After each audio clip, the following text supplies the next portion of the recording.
1987. The sun set like it knows it's part of a movie. The colors, rich, warm, nostalgic, but none of it is by accident. This is cinematic lighting. Every shadow, every glow, it's storytelling without the words. Back then, they used what they had. Tungsten lights, colored gels, practicals in the background. Today, we have more tools than ever. But the heart of cinematic lighting hasn't changed.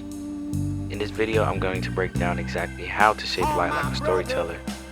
So whether you're shooting a short film, commercial, or just want your videos to feel like cinema, this is where it begins.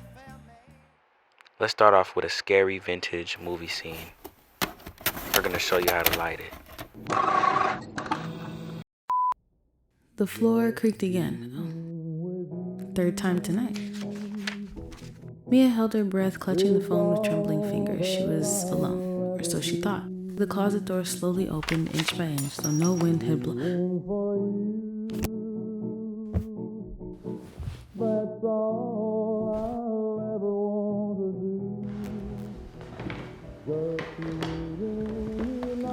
Hello? Hello? What was that noise?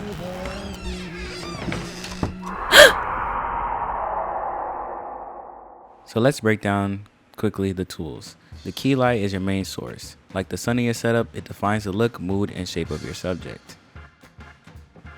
Then we have soft boxes and diffusion. It makes the light softer, in which makes it more cinematic.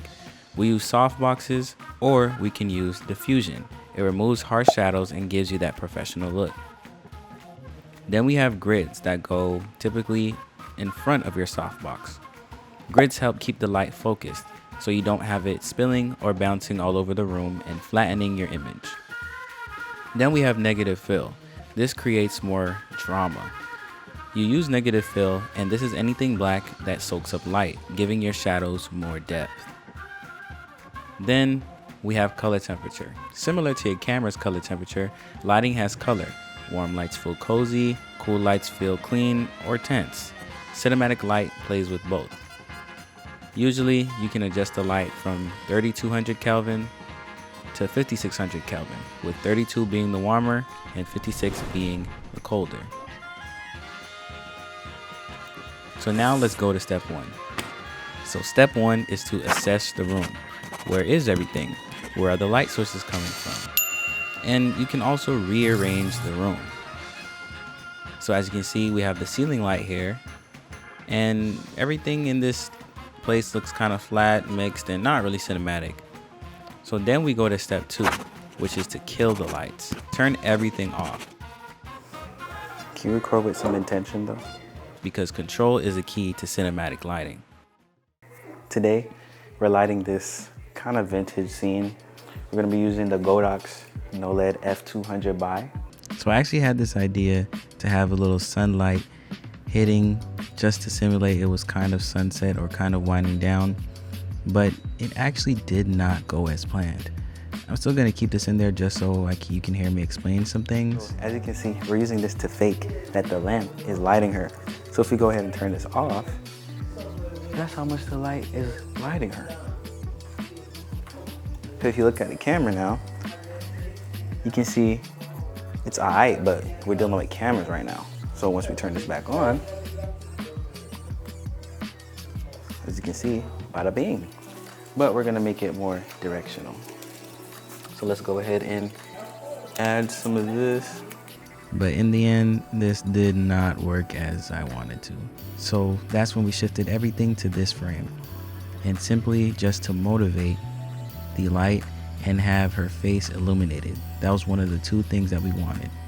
So we had this light acting as the motivating light, simulating the lamp, of course. Then we had our fill light, and then over to the side we also had this negative fill that was left here. This is how you motivate light. So you use it to show that, oh, this is the, what's it called? What's the thing called again? Oh, this is the lamp illuminating her as she's reading. Whole time, it's really not. So if we were to cut off this light, as you can see, Still dark. And then also, if we take off this light, you can't see here. This is pretty much what we're doing. So we're just motivating the light, using this one to wrap a bit at like 25%. And then we have this one acting as the fake lamp, as you can see. And it just illuminates it a little bit. And it kind of works because the lampshade is pushing it down and also coming up, but that's really just the light. That's how you can use light to your advantage. So this is pretty much a foolproof setup. So now let's go ahead and fake like we're in a horror movie. Now we're gonna break down this little scary hallway scene with only 2 lights. We had one simulating the crazy scary effect using the faulty bulb effect that you'll find on most lights. We had it set all the way in the other room so that we can have little flashes here and there.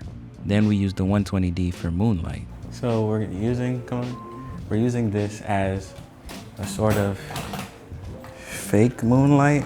From here, because the 120D is daylight, we can set our camera's white balance to more of a warm tone so that the daylight will become blue. Then from here, her face was a little bit dark, so what we did was simply have another small little RGB light set to 5600 and just following her face. Now we're gonna break down this nice little bedroom scene that is absolutely my favorite. Here we used a similar setup to the other one, where we have our key acting as the motivating light of the lamp. Then we have this little hair light, and then we have this acting as our moonlight, which is the 120D. Now we have this shot where we're again motivating the lamp using that right there. And then that's set to 3200 to match the color of the bulb, which is the color of Kelvin. Now, this is a daylight, so this is not gonna change. This is 5600 Kelvin. That's usually the color of daylight. But because we set our camera to 3200 Kelvin, this comes off more bluish to simulate the moonlight. Now, usually you'd probably put it outside to come through the windows, and that's where you can get the little shade effect or whatever. But this works pretty well. But with this now, we have this right here to simulate our hair light. This basically gives a little more separation from her hair so it doesn't blend in with the darkness, obviously. So that's why we have this. So now if we were to turn this off, boom, look at that. She's a little too dark. So we just turn that back up and boom. We have this here to simulate the moonlight. So if we were to turn this off, see, it just changes the little ambience of the room. This could work, but it's too dark for me. So we turn this on just to give the room a little more lift. And then if you come over here, we have this light. This is the sun, I mean not sun, this is the light of the lamp. But it's best to motivate it towards, it's best to motivate it so that you can, it makes more sense, basically. That's what they do in movies. So let's do all the lights off, only the lamp. So boom, this is just the lamp. So we exposed for the lamp, as you can see right there.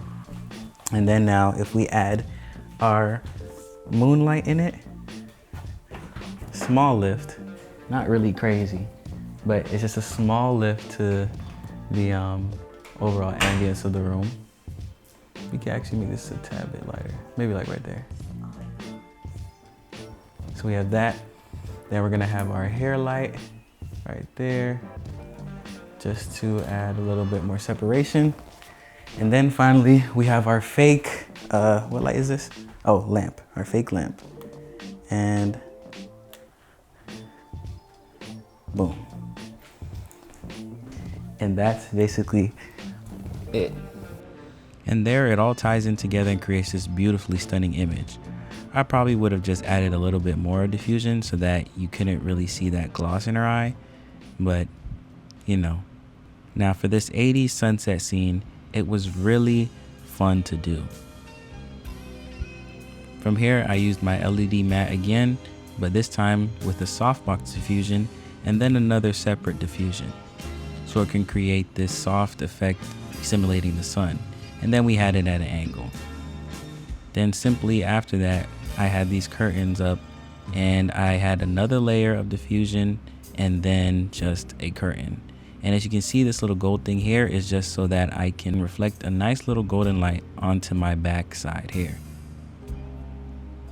And then because I used a little coat hanger and it had a bar at the bottom, it helped sell that this was a window.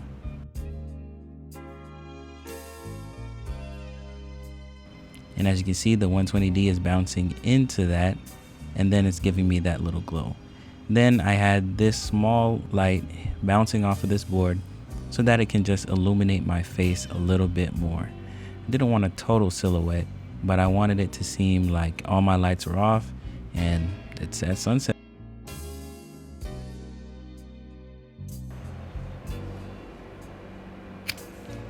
Anyways, guys, thanks for watching.